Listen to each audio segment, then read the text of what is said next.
Right, so we can get recording. So, welcome to Monday Night Ignite, the business section, where we are excited to have Eric Walton with us again. We are super grateful because why? Because Eric is a certified trainer for the John Maxwell Leadership, right?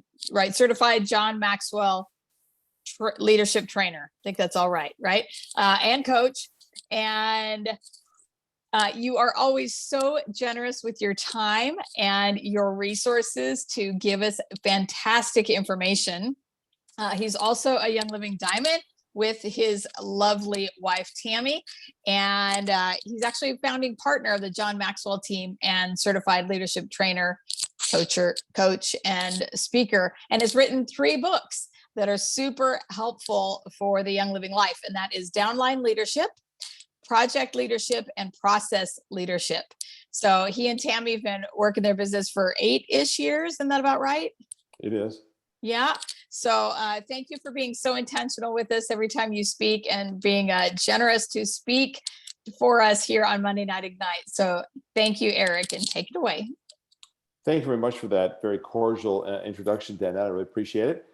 I have the really wonderful honor of following a farm presentation. So I will tell you, in the history of Young Living, you don't ever want to do that. I'm really honored to do it, but the farm is by far and away just the most special thing. And if you haven't been to a farm, I encourage you highly. If you haven't been to a convention, you'll know that it starts with the farm. So that is going to be my biggest pitch for Brett and his team. The farms are where the magic starts. But I want to talk about where the magic ends tonight, which is with us.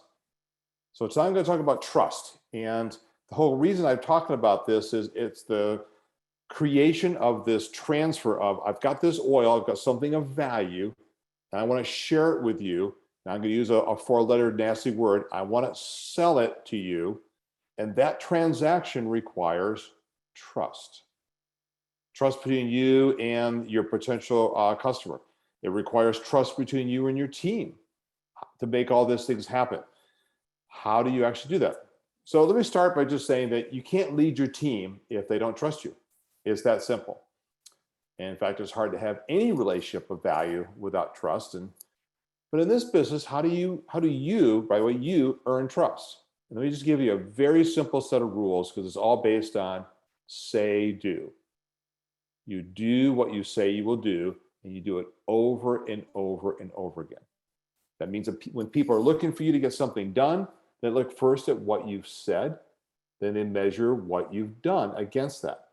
When those two things line up, I call it say-do alignment, they build trust. When you do it over and over again, you build up solid trust. So everyone's worried about how do I have trust with my team? And trust me, I'm going to talk about when trust breaks tonight because it is the big topic to talk about. But you're never going to get far with your team without trust. Well, maybe for a little while, but eventually we'll catch up with you.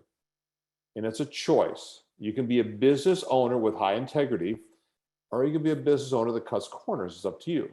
So the question everyone loves to ask is, how do you build trust with your team? Well, let me start first with, and I'm going to get to the trust for sure, with your team, but it starts with you. It starts with yourself. If you don't trust yourself, then no one else is going to either. And if the basis of trust is say-do alignment, real simple to ask yourself, do you do what you say you will do? Is that you? Can you depend on you? When you say you're going to do something, do you do it? Do you model trustworthiness to your team?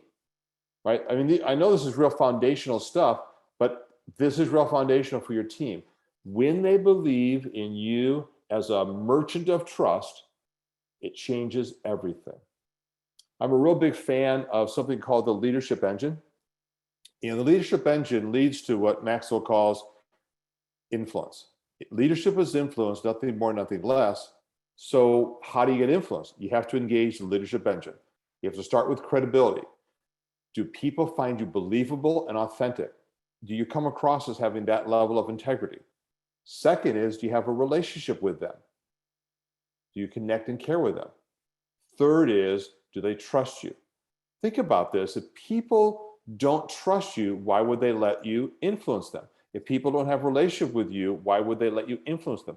If people don't find you credible, why would they let you influence them?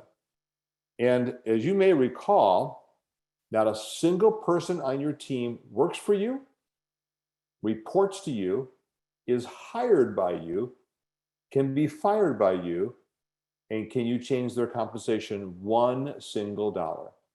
So how do you lead this team? By having this influence. And how do you get influence? You have to have trust. So let me talk about a couple of things, and I want you to write this part down. One of my all-time favorite books is a book called The Speed of Trust, and it's by Stephen M.R. Covey. You've heard of Stephen Covey. This is his son, and this is the foundational book for trust. All right, The Speed of Trust. And the four things that are important first, the four cores of personal credibility. Integrity. Are you who you say you are? Intent. What's your agenda? Are you here to help people, or are you here to take advantage of them? Capabilities, which goes to that credibility I talked before. Can you do the job at hand? Can you share? Can you help explain what oils can do, what they can't do, how they're to be used? Can you do that? The Speed of Trust by Stephen Covey. And then results. Have you proven experience? Have you done this before? I remember even when you're doing your first one-on-one class, even if you have experience with just one, which my favorite oil was Digest to start out with. I just talked about Digest. I didn't have any other magic after that. So if you have these four cores of personal credibility, integrity, intent, capability, and results, you're on the road to beginning to build trust. But trust is really behavioral in nature, which means people have to see it in action. So Covey talks about 13 behaviors that he's looking for you to exhibit. First one is talking straight. Are you telling the simple truth? One of the things that I think is so fascinating about the oil business is that if you want to get scientific and you want to talk about monoterapies, you can. If you want to talk about how that works, you can. It's so full and rich. But when you talk with an audience, you want to make sure that you're talking at the level they understand, the level they can internalize, and that you're being extremely truthful, talking straight, demonstrating respect, showing that you care. Being able to create transparency. Do they find you vulnerable, transparent? When you talk about how great Digest was, you talk about the first time you put it on your tongue. I mean, come on. I mean, everyone talks about the rubbing on your belly, but the first time you put Digest on your tongue and you tell them that you almost gagged, you almost spit, do you tell them that part of the story? And then once you learn how to do that more often, how that really can change is what's going on because it gets into your blood system faster. But can you do that? Right? So I am watching the chat a little bit, but let me go back to, I said the four things about credibility are integrity, intent. Integrity is who you are. Intent is what's your agenda. Capabilities, can you do the job at hand? And results, do you have proven experience? The 13 behaviors, the first one's talk straight. Second one was demonstrate respect, showing that you care. Third one is create transparency. Don't withhold information. Share with them what you know. Don't spread rumors. Don't spread falsehood. Don't spread stuff that you don't know. I heard. Terrible stuff to be doing. Just share what you do know. Make sure that you right wrongs. You admit mistakes. This is one of my favorites. I said something earlier today to someone who was working for me, and I said something that was wrong. I thought I talked about just a light pole in my neighborhood that was out, and I gave them the wrong address. So had to get back on. So sorry, here's the right address. My mistake, apologize. By the way, I don't try to qualify it. Didn't tell them I did my glasses on, which I did not, but it doesn't matter. What they really want to hear is, can you just admit that you made a mistake and fix them?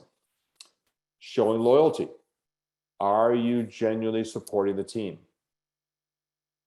Do you deliver on results? So when you say you're going to have this class on Thursday, do you have the class on Thursday?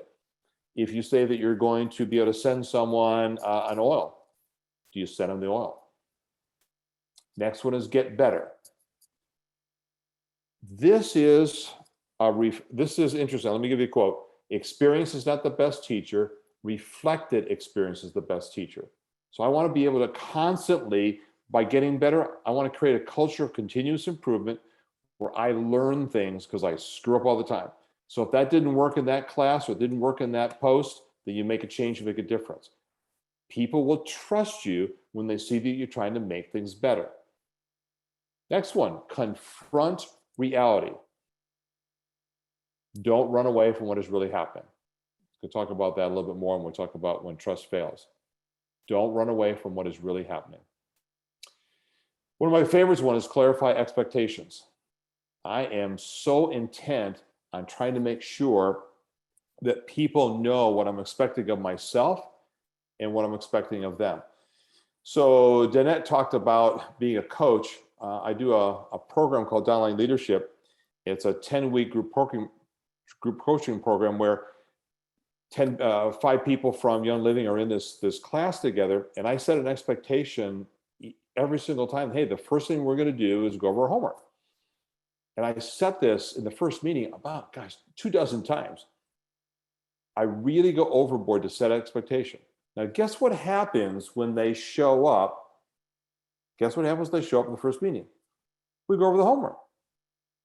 And I have done this with 1,500 people, 3,000 meetings. And I have about a 98% completion rate of their homework. You want to hear that data again? 1,500 people over 3,000 meetings, and 98% of the time they do their homework. You're just trying to get people to show up to the call. How do I do that? I just over communicate what the expectations were. I recently did something here in my community. We've been trying to transition to the HOA, and someone else has been leading the effort for 2 years, and we haven't gotten anywhere. I took it on, and in 2 weeks, we are now close to transitioning. Now, it's not because I did anything miracles. I didn't change anything. All the players are exactly the same. All I did was communicate what the expectations were. I told everyone what was going on, and I sent multiple notes all the time. Here's what's happening. Here's what's happening. Here's what's happening. People voted. We're moving ahead. Next one is practice accountability. Really so important. You want to get involved in a trust relationship with yourself, with your team. Practice accountability. Take responsibility and hold everyone, especially yourself, accountable for their success. Remember, now we talked about this a little bit. They don't, it's their business. As you know, everyone on your downline is their business. You can't order them. But when they say, I really want to do better, I really want to hit star, I really want to hit senior star, when they say those things, I love asking them. I'll say, Mary, what are you going to do first? Well, I'm going to have a class in my home in 2 weeks from now. Great. Well, Mary, how would you like me to hold you accountable to that? And they look at me cross-eyed. What are you talking about? Mary, I want to do everything I can to support you. And I ask them this question: how would you like me to hold you accountable? By the way, I say it very politely, very nicely. They've never been asked this question ever. Because you know what I normally do, right? I don't ask them that question, and I'm sending the text the day before, Mary, you set for the class? And they see that this is big old thumb right on them. They feel like micromanaged. I'm over their shoulder. Yet 2 weeks earlier, I'll ask them the same question. I say, how would you like to hold me accountable? She says, why don't you send me a text the day before? So now I send a text, the exact same text, exact same language the night before. But now instead of feeling micromanaged, I get a note back, thank you so much for the reminder, I'm good to go. She feels like I'm supporting her, even though I sent the exact same words. One question, practicing accountability. I said, how would you like me to hold you accountable? So you really need to memorize that question. Next one on this list is listen first. I really let them speak first. I really am a big fan of what I call coach first. Coaching first means to ask people open-ended questions. When they know that I want to hear from them, when they know that I believe in what they have to say, when they know that I care about them, the trust builds up. Next one is keeping commitments. Keep your promises. So important. Keep your promises. And here's a hard one.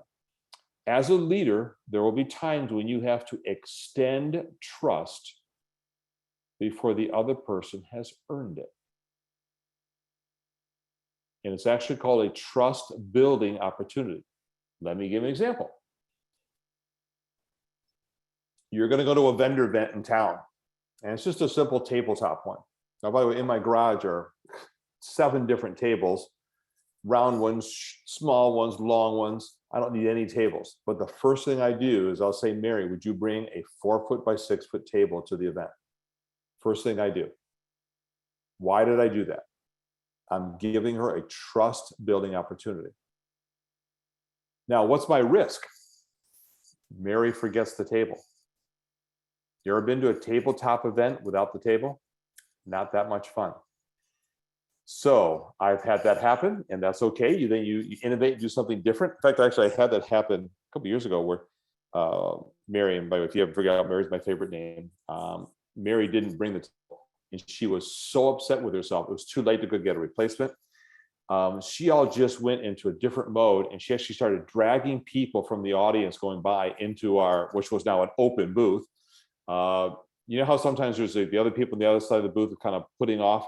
We had no table, so you came in our booth and we were just going to share. We were spraying, putting oils on everybody, everything we could. And she ended up really, thanks, Mary.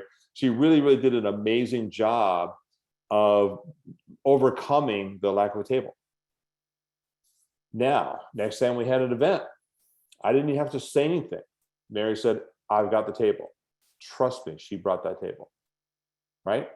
So extending trust is one of the hardest things. So just pause for a second. So this is all out of Stephen Covey, The Speed of Trust, the best book ever written on building trust. The best book ever written about building trust. But I got a couple more. A friend of mine is into the C's. So stay with me on a bunch of C's. We talked about clarity. People will trust what's clear, and they're going to mistrust what's ambiguous, what's gray. Y'all hear what I just said? They're going to trust what's clear and mistrust what they don't understand. Shorter notes, make it clear. Compassion. People will trust people who care about them. It's that simple. Character. People will trust you when you do what is right. Contribution. People will trust those who are involved, who are engaged, who are active, who are doing the business. I know everyone's got some check cashers in their teams and their downlines, and they're just not as trustworthy because you know that they're not actively involved. So what's one of the things that you have to do? Be actively involved. Be actively involved. Thank you, Stacy, for posting that. Competency. People trust those that are capable and who invest into themselves to get better. Kind of like the 53 people that are on this call right now. Right now, you're investing into yourself, just trying to get a glimpse into how do I increase the trust on my team. They want to know that you're capable, that you know how to do things, and that you can get them done. Connection. We talked about relationships before, connecting and caring, the two most important things about relationships. Do you connect with people? Are you able to connect with people that are not like you? One of those wonderful things about my wife and I, we are at a certain age at this point, and we were at a block party in the neighborhood, and everybody thought that our grandchildren were actually our children. They found out, wait a second, those are grandchildren? And while that was a compliment, and that was nice, all of a sudden there was a gap. Like we didn't have an understanding of what they were going through and vice versa. And we had to connect. We had to do something different to really show that we knew what it was like. We live in the same neighborhood. Commitment. They want to make sure that these are people that are not just committed to being in the business, but people that are committed to stand through adversity. The people that can handle pandemics, the people that can take the ups and downs of any sales related role. And then consistency. People will trust those people who do the little things every day. Right? So those are the things that you have to be in evidence. That's what they need to see. But we still want to make sure that what we're doing here is talk about building trust with your team. So what's one of the cornerstones of doing that? And of course, that's communication. I mean, we're constantly talking to people on our team, whether it's on Facebook, what's Facebook Live, we're on private messages and text messages and video calls, Zoom, as well as doing all sorts at Marco Polos, anything we can to make sure that we're communicating with their team. It's the core. Communication is a core element of trust. I mean, without trust, does it really matter how wonderful your PM or text was, right? They really read it. They don't really care. And in fact, how many times do you send out a project broadcast when you get the word stop back? If you're getting a lot of stops back, it's because people don't trust you. Not just because they don't want to read it, they don't trust that what you're doing is in their best interest. They don't trust the information is valuable. They don't trust that it's clear, remember, or crisp, or has clarity. More importantly, they need then having them believe in the message, they have to believe in the messenger. They have to trust you. So here's a few tips when you communicate, right? One, communicate and consistently reinforce the expectations you have of yourself and your team. If you have a weekly team call, you can't just pretend that people are going to show up. You have to consistently over communicate. Here's the call. Here's what we're doing on the call. Now, let me give you a couple of things about team meetings. You have to make sure that you're setting the expectation for the meeting. So I always like to make sure, number one, they know when the meeting is at least a week ahead of time, not the day before. Trust me, in today's world, no one wants to come to a surprise meeting. I know that sounds like fun. No one wants to do that. So tell them a week ahead, here's what it is. Secondly, let them know what the meeting's about. Again, they don't need surprises. They want to know, what are we talking about? Are we talking about a first time sharing? Are we talking about follow-up? What are we talking about? That's what they want to know. Third, if you can, give them something to digest before the meeting. It could be a paragraph, a couple of questions. Doesn't have to be a book or a chapter, but it could be anything for them to get their mind going. This is what we're going to talk about. So we're going to talk about follow-up. Go and Google something that quickly and just say what it looks like to do follow-up in 3 easy buttons. Just do that and send that to them so that they're ready to talk about follow-up. But you have to be consistent. And then the last part, whenever you have a team meeting. So in other words, I've over-communicated the time and the subject. I've made sure that they have an opportunity to read something before they get to the meeting. The next one is assuming that the size of the group is okay, but everybody talks every meeting, even the introverts. And the reason is people go to your meeting because they want to be heard. When they know that they're going to be heard, they will trust you more. When they know that you are going to listen to them, they will trust you more. When you don't let anyone else talk on the call and there's only 4 other people on the call, why would they trust you? And plus, they're certainly thinking about you being a control person. So when you get these team calls, even when you're sharing a communication from corporate or something, make sure that everyone has a chance to be a part of the communication. That's so critical. So if you make sure they know when the meeting is, what the topic is, they make sure that they've gotten something to digest beforehand. Third is that they got a chance to participate. Fourth is every single meeting, there's an action item coming out of the meeting. Or why have the call? Remember, they're taking their time away from their family to be on this call. Even if it's educational, even if you're trying to do that, at the end of the call, you always make sure that you have some form of action item or some form of homework. This makes them trust you because now you're showing them that you're a competent manager of meetings, that you're competent about managing their time. You're competent about setting expectations and meeting them. You said they're going to talk, they talk. You said we were going to talk about follow-up, you talked about follow-up. This is all straightforward stuff, but trust me, most people don't do this. So consistently reinforce the expectations you have of your team and yourself, right? Communicate what walk the talk means by meeting your commitments. So if you're going to do, like we just did this recently about what does it look like to really get involved in follow-up, what are you doing yourself to follow up? Well, I can talk I'm one of the best talkers, but you got to be able to walk the talk. And because you're doing it on a consistent basis, they're going to really resonate with this concept of we will do what we say we will do because you're doing it. We're big fans of some type of weekly interaction, whether it's a Zoom call or whether it's even a communication, but you have to really be constantly in communication with your team. It's what builds relationship, which is part of getting to trust. Now, lastly, the trust you earn is dependent on your team's belief in your character. So while character is closely related to integrity, it's a little more personal. We all want our team to be loyal to us. Are we loyal to our team? Are we being sincere? What's your level of dedication and persistence?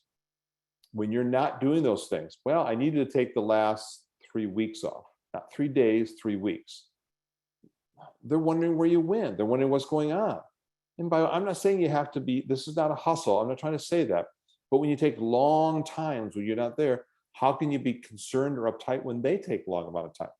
They're just modeling what you're doing. So you cannot underestimate when you are working, they look at you every single minute. And I'm sorry, if you're afraid of being looked at, that's the way it works.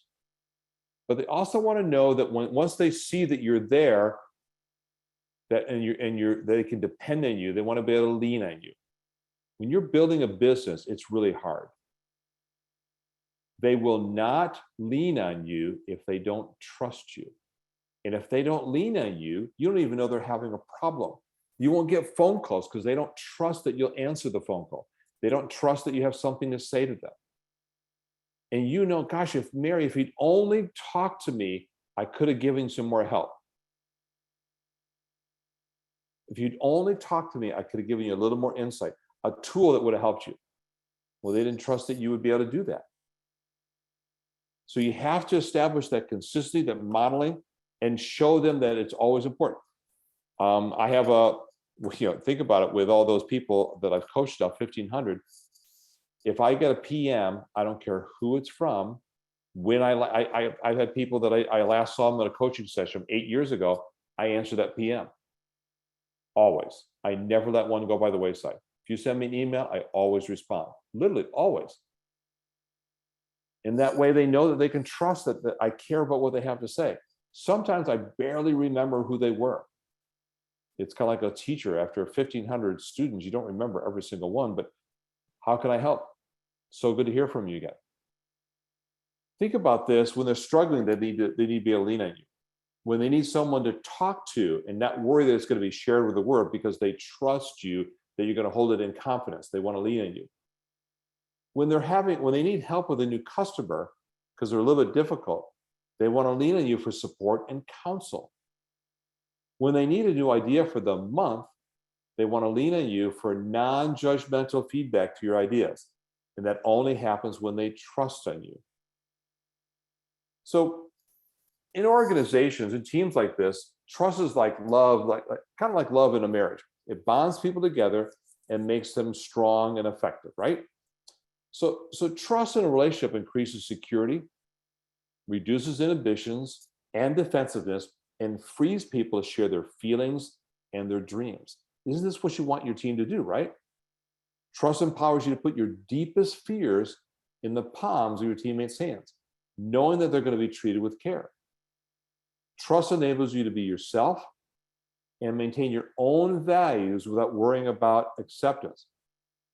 You know, you have people that are different faith, different beliefs, but we have one common shared value. We're here to help people with their health and wellness. Trust makes cross-line partners willing to spend time together and make sacrifice with them. Yeah, cross-line. And there's some risk there. Trust is an expression of faith that makes it easy for your teammates to have confidence in one another's ability to perform well and to know that they will be there if they're needed. Trust means that promises are going to be made, they're going to be kept.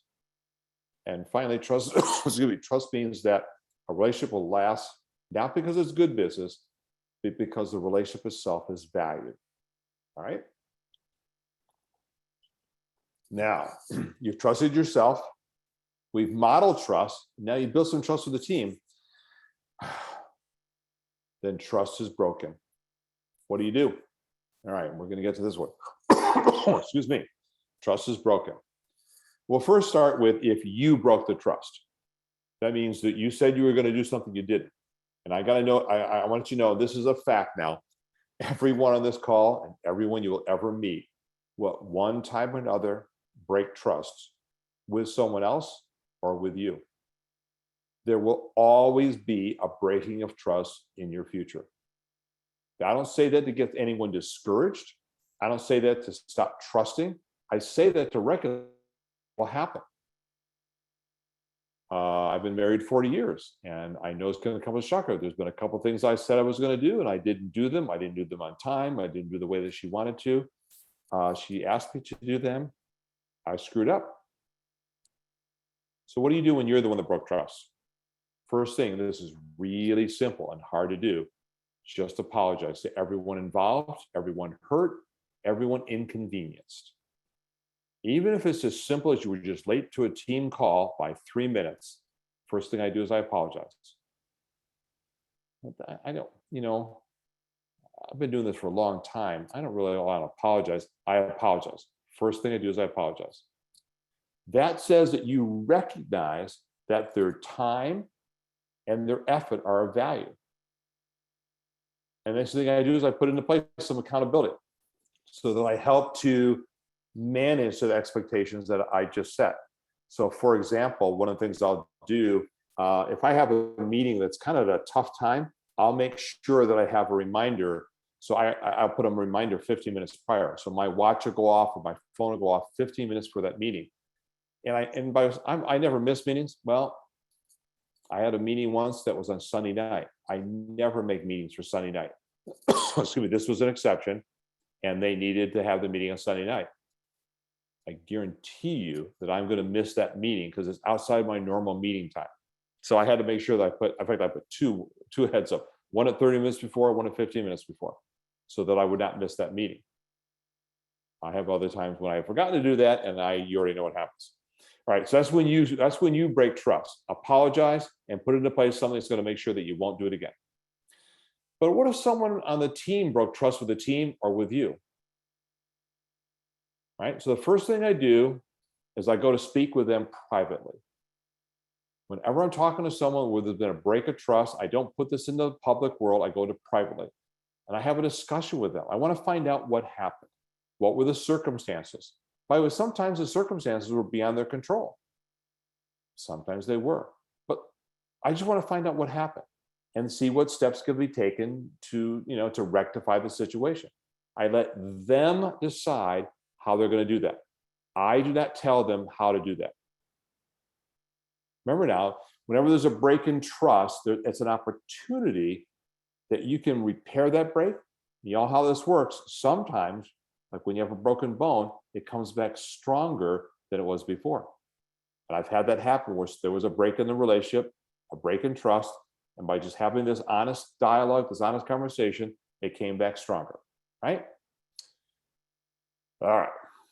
One of the reasons I wanted to talk about this, I thought of this idea this summer. So let's get to the elephant in the room. Wild idea. Someone in your team has left for another MLM and is now poaching your team. So at this particular point, everyone should be paying attention. If you haven't had this, you are blessed, but you surely have heard someone else going through this. If you haven't, you have a very good set of ears that are closed off because it is happening. I'm going to give you a terrible another word. It's going to happen again. Someone is going to leave your team. Someone's going to leave your inner circle. Someone's going to leave you because that is what life is about. They may make a good choice. They may make a tough choice. Perhaps a choice that makes no sense to you. Maybe even a choice that turns out for them was irrational. We've heard a lot of people coming back after making some of these choices. Irrespective, there's a moment when they're going to leave. And there's a break of trust. But I'm going to tell you something really important. At this very point, you now have to figure out what are you going to do with your business?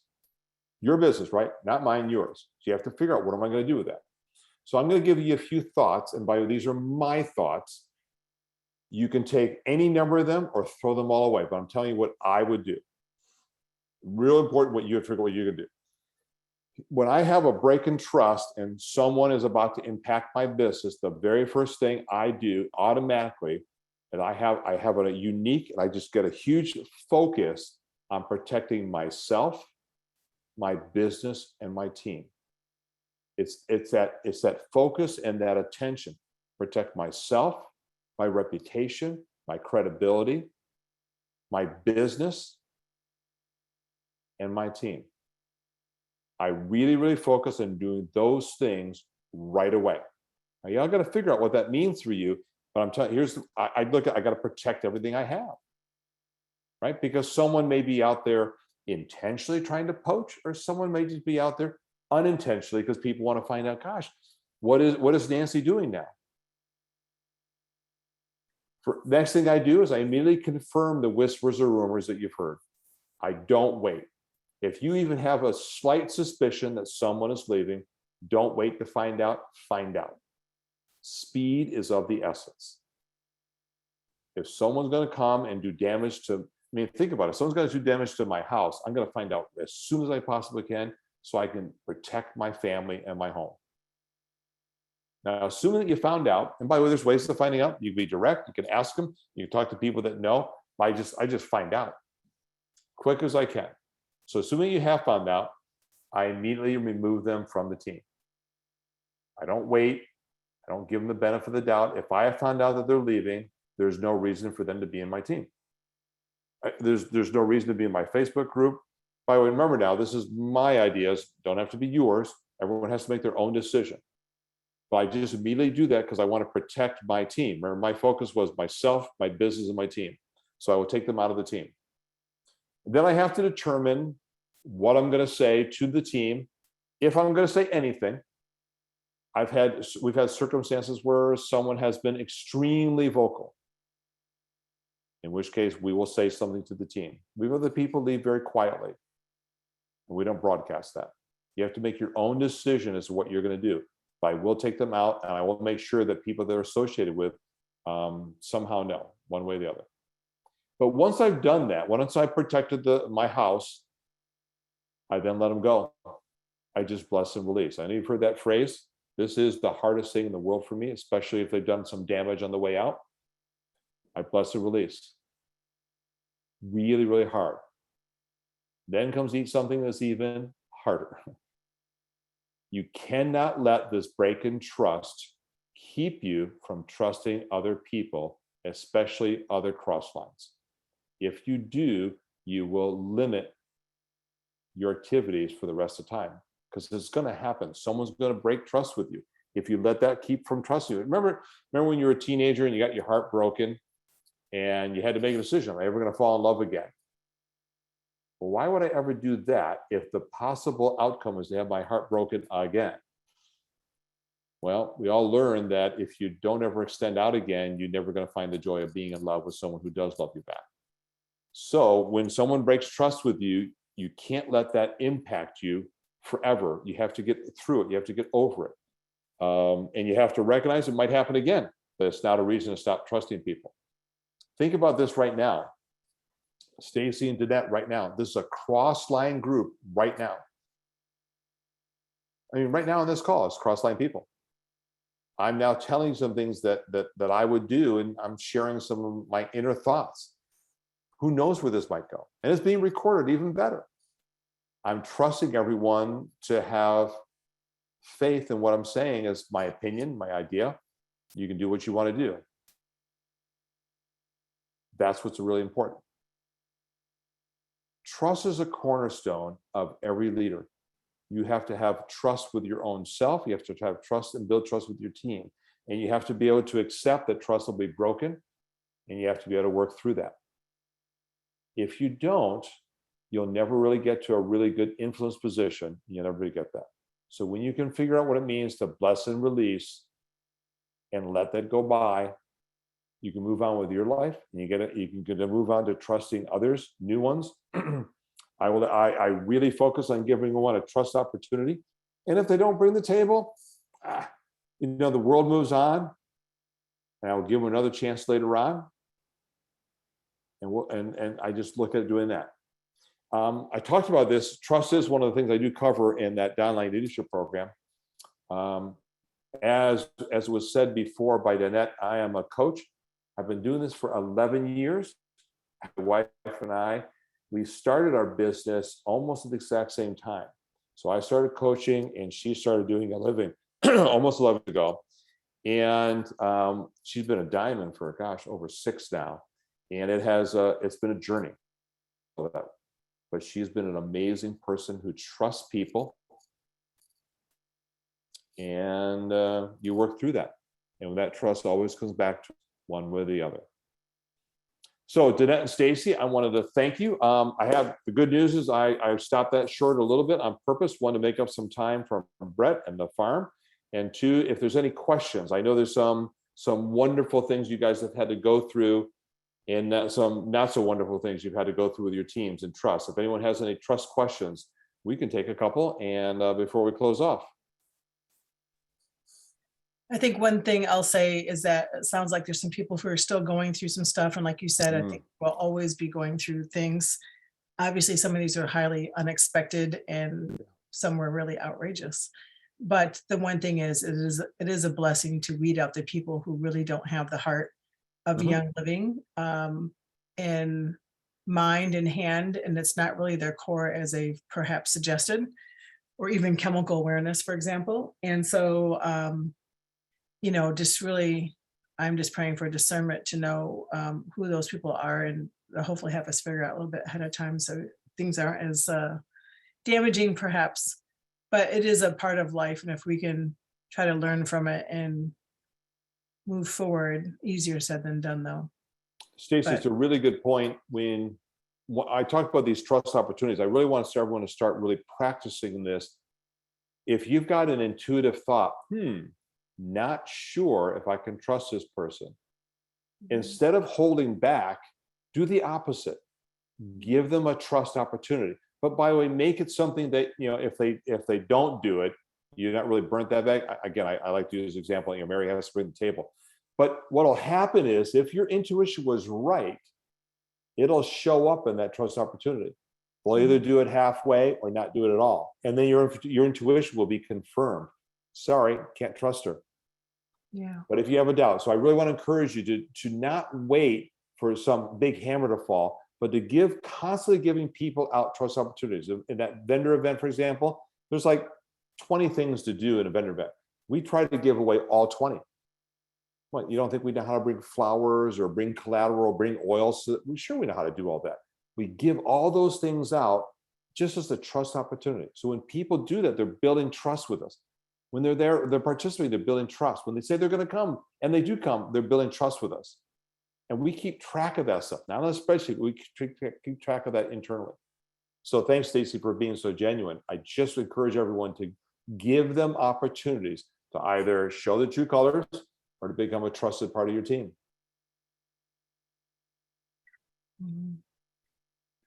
Let's see. Nozella asked a really good question.